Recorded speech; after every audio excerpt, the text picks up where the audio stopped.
Imagine a seguinte questão. Uma família sai de casa com um plano simples: visitar um terreno isolado nas montanhas. Levaram a filha, o cachorro e nunca mais voltaram. O carro foi encontrado dias depois trancado, com dinheiro, celulares, documentos e o cachorro ainda com vida. Mas os corpos só apareceram 4 anos depois, sem explicação. O que aconteceu com a família Jameson? Assassinato, suicídio, sequestro, ritual. Prepare-se para mergulhar em um dos casos mais sombrios e perturbadores da história recente.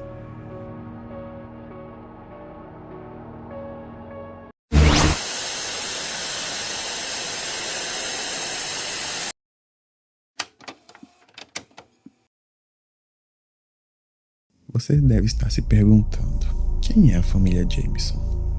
Pois bem, Bob Jameson, de 44 anos, Sherilyn Jameson, de 40 anos, e sua pequena filha Madison Jameson, de apenas 6 anos, eram uma família que viviam em Eufaula, Oklahoma, nos Estados Unidos. Relatos dizem que eles eram uma família um tanto quanto, como posso dizer, original. Eles viviam muitos problemas pessoais e sempre optavam por viver mais afastados da companhia de amigos e familiares. Por conta desse comportamento, a família decidiu que deveriam se mudar para uma região mais afastada e viajaram em torno de 50 quilômetros até Red Oak, nas cordilheiras de St. Bulls. O objetivo? Comprar um terreno de 17 hectares e viver em um container que eles já tinham em sua propriedade. Bob e Sherilyn visitaram o proprietário. Logo após, quando a reunião terminou, a família saiu e dirigiram por alguns minutos até parar em um local de mata. Depois disso, eles nunca mais foram vistos com vida. Mas onde fica essa região que a família desapareceu? Sem Bulls é uma frase francesa que significa sem madeira. O nome foi dado a um riacho no sudeste de Oklahoma com poucas árvores nas proximidades e, mais tarde, foi dado o nome às montanhas próximas de onde ele fluía. Os picos mais altos são compostos principalmente por xistos escuros, que é um tipo de rocha da região. As encostas são cobertas principalmente por florestas de carvalho, pinheiro e nogueiras. A montanha tem cerca de 550 metros de altura. Voltando a falar da família, tanto Bob quanto Sherilyn sofriam de alguns problemas de saúde. Em 2003, um acidente de carro envolvendo Bob o deixou com fortes dores crônicas nas costas. Sherilyn sofria de transtorno bipolar e havia recebido medicamentos para tentar controlar seus sintomas. Além de tudo isso, ela também tinha crises de depressão severa. Em julho de 2009, o ex-marido de Sherilyn de seu primeiro casamento conseguiu a guarda de seu filho Colton. Em setembro, Sherilyn foi hospitalizada após uma tentativa fracassada de suicídio. Durante a audiência de custódia, Colton, de 12 anos, disse que preferia morar com seu pai e deu uma declaração sobre a vida de sua mãe, alegando que ela parecia, abre aspas, estar muito deprimida, fecha aspas, e que muitas vezes ela agia de forma estranha. Colton viu-a 2 semanas antes do desaparecimento da família e disse que ela não mencionou de seus planos de se mudar. Um pouco antes, Bob e Sherilyn falaram com um pastor local sobre sua crença de que espíritos das trevas invadiram sua casa e que um exorcismo poderia ser necessário. Tudo isso se deu porque Madison começou a conversar com uma amiga imaginária, chamada Emily, e Sherilyn acreditava que Emily era uma entidade maligna. A certa altura, Bob perguntou ao pastor se ele conhecia algum lugar onde pudesse comprar balas especiais para atirar em um punhado de espíritos que ele disse estarem morando no telhado de sua casa.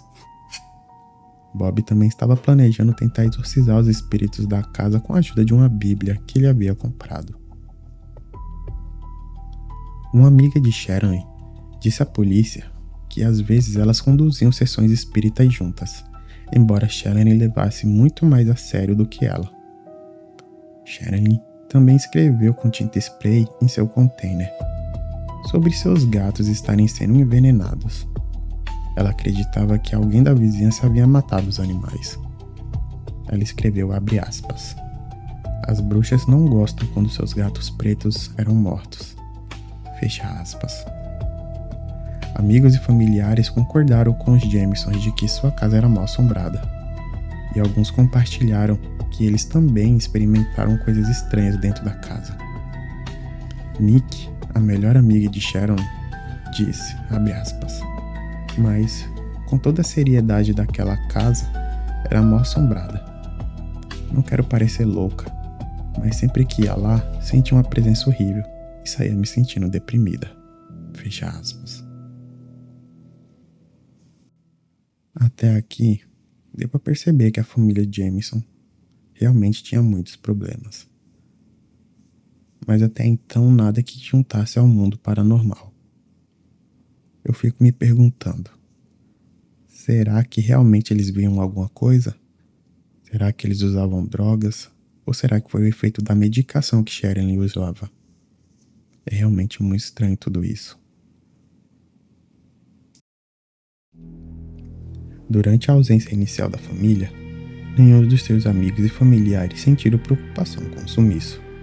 Bob e Sharon eram conhecidos por ocasionalmente desaparecerem do radar, e Madison já havia sido retirada da escola para estudar em casa. No sábado, dia 17 de outubro de 2009, caçadores em motos cruzaram com um carro abandonado dos Jameson, no condado de Latimer, a noroeste de Red Hook. Eles chamaram a polícia para denunciar o veículo. Inicialmente, a polícia presumiu que havia sido roubo, pois o relatório sugeria que o veículo estava à beira da estrada há apenas algumas horas. Um dos caçadores disse à polícia que havia visto o carro ali parado alguns dias antes. O xerife do condado de Latimer, Israel Bishop, inicialmente pensou que o carro havia sido roubado, porém logo percebeu que algo mais sério havia ocorrido. Ele lançou uma operação de busca massiva e vasculhou a área com mais de 400 voluntários, utilizando cavalos, quadriciclos, 16 equipes de cães farejadores e um drone, mas nada foi encontrado. Durante as buscas, as equipes de cães farejadores encontraram um cheiro perto de uma torre de água próxima. Ela foi drenada, porém nenhuma evidência sobre a família desaparecida foi encontrada. A polícia revistou o carro e encontrou os celulares de Bob e Sharon, $32 mil em dinheiro vivo, mapas, um GPS e a bolsa de Sharon com as carteiras dentro. Além disso, os policiais encontraram a cachorrinha de estimação da família chamada Maisie. A pobre coitada estava com sede e desnutrida após passar tantos dias dentro do carro. Eu não consegui achar informações atuais sobre a cachorrinha. Porém, eu descobri que na época a família de Sharon adotou a cachorrinha e cuidou dela. Então podem ficar despreocupados que ela ficou bem no final.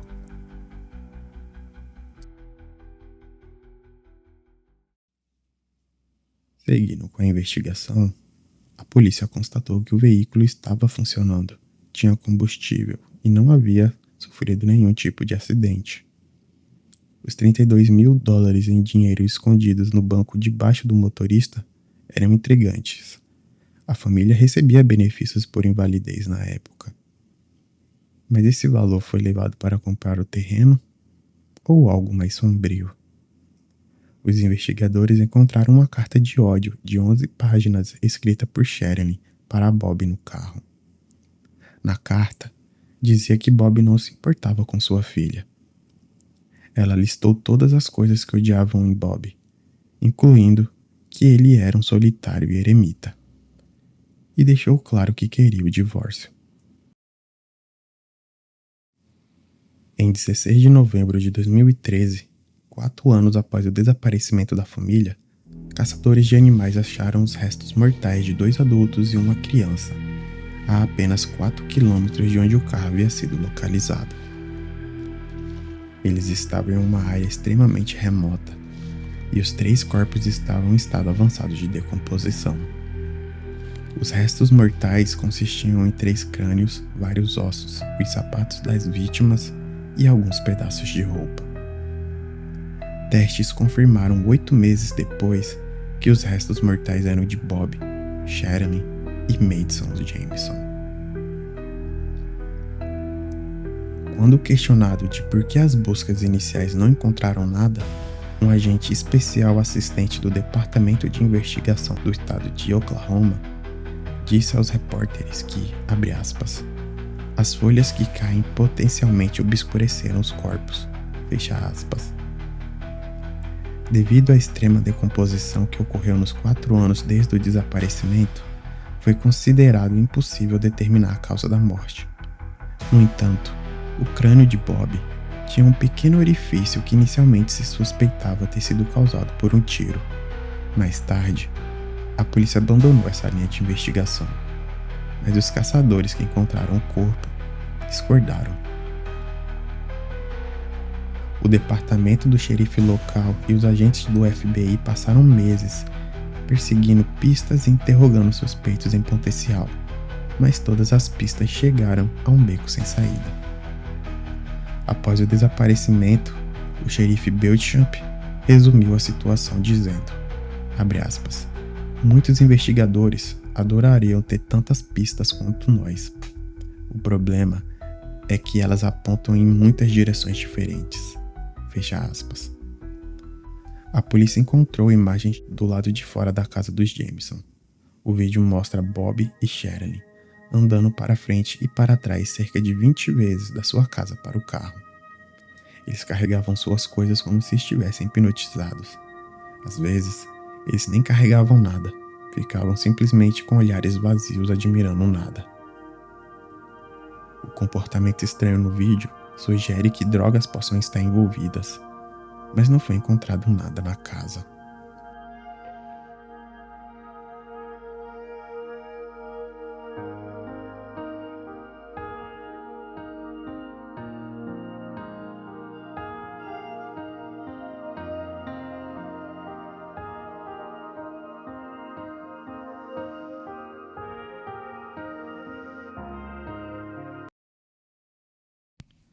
O que será que aconteceu com os Jamisons? Inicialmente, o xerife Beauchamp pensou que havia um crime envolvido.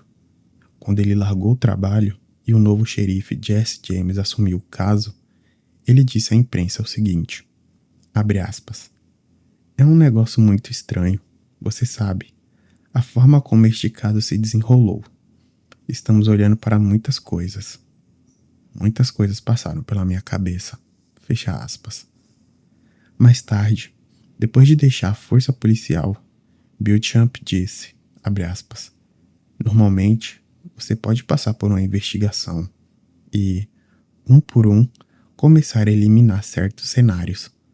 Não fomos capazes de fazer isso nesse caso. Com essa família, tudo parece possível. Fecha aspas. Mas e você? O que você acha de tudo isso? O que acha que aconteceu com os Jamisons? Até o dia de hoje, nenhuma teoria foi realmente aceita como sendo a mais provável. Pesquisando um pouco em fóruns na internet, eu pude conhecer algumas das teorias mais conhecidas e aceitas.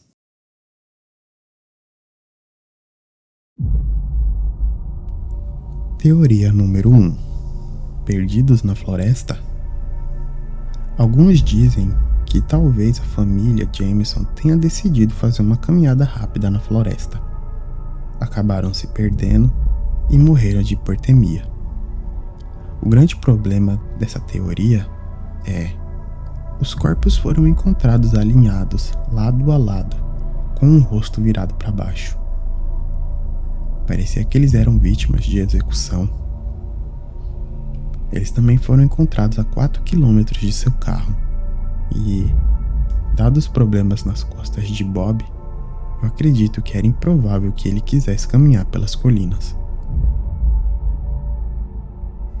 Teoria número 2: assassinato ou suicídio. Sherilyn era conhecida por possuir uma pistola calibre 22, que carregava consigo no carro. O legista encontrou um pequeno buraco no crânio de Bob, que poderia ter sido feito por uma bala, mas nem Sherilyn nem Madison tinha qualquer evidência de tiro. A arma nunca foi encontrada. Teoria número 3: os Jameson eram membros de um culto satânico? A mãe de Sherilyn, Connie, afirmava que sua filha, genro e neta estavam em uma lista de alvos de um culto de Oklahoma. Abre aspas. Essa parte de Oklahoma é conhecida por isso. Cultos e coisas assim. Pelo que me disseram e pelo que li, disseram-me que ela estava em uma lista de alvos de um culto. Fecha aspas. Connie não forneceu o nome do suposto culto, nem a polícia encontrou alguma ligação com o caso. Teoria número 4: tráfico de drogas deu errado? A área de Oklahoma onde a família Jameson morava, bem como a área para a qual eles esperavam se mudar nas montanhas, é bem conhecida por sua atividade de drogas. Existem muitos laboratórios de metanfetamina no local. Bob havia denunciado recentemente alguém na área local por administrar um desses laboratórios.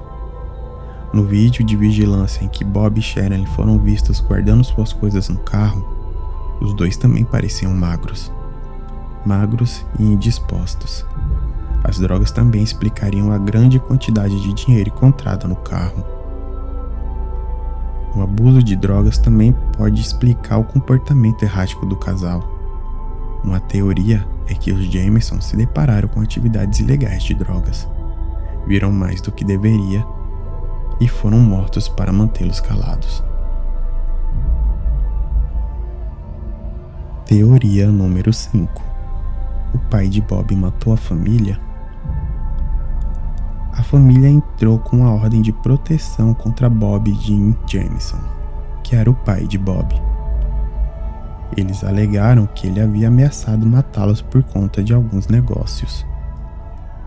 Na ordem de proteção apresentada em abril de 2009, Bob alegou que seu pai o havia atingido intencionalmente com seu carro em 1º de novembro de 2008 e que ele era, abre aspas, um homem muito perigoso que pensa que está acima da lei, fecha aspas. Bob também disse que o pai estava envolvido em prostitutas, gangues e metanfetamina.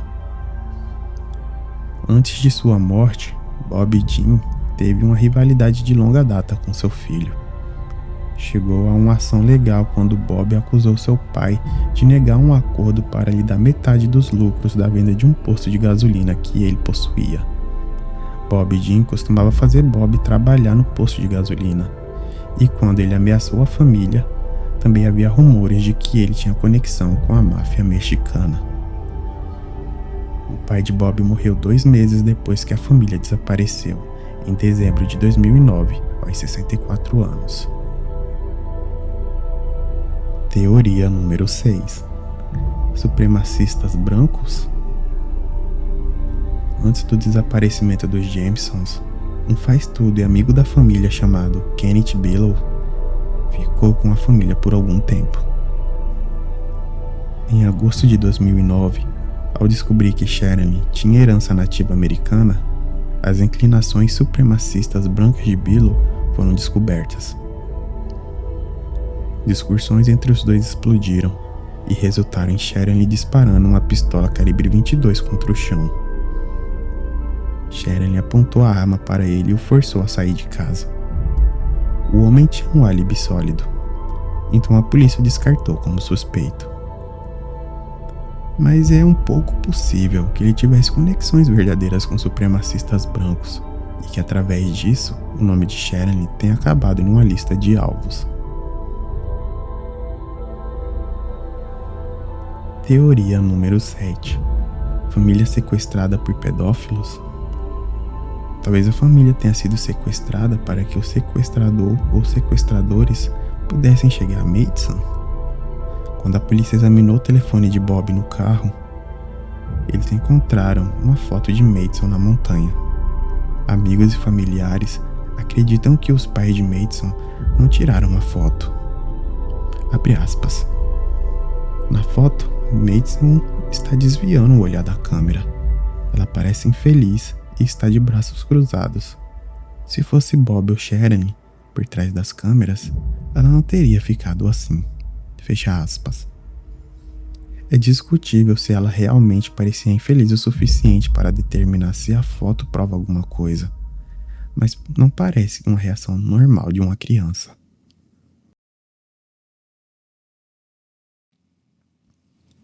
É um caso realmente muito curioso, que lamentavelmente tem grandes chances de não ter um fim definitivo. Isso nos mostra que, mesmo com toda a tecnologia que temos atualmente, ainda assim casos como esse sem um final, com um culpado preso, não são raros de acontecer. Eu sou o Nox, e esse foi meu primeiro vídeo. Espero que tenham gostado.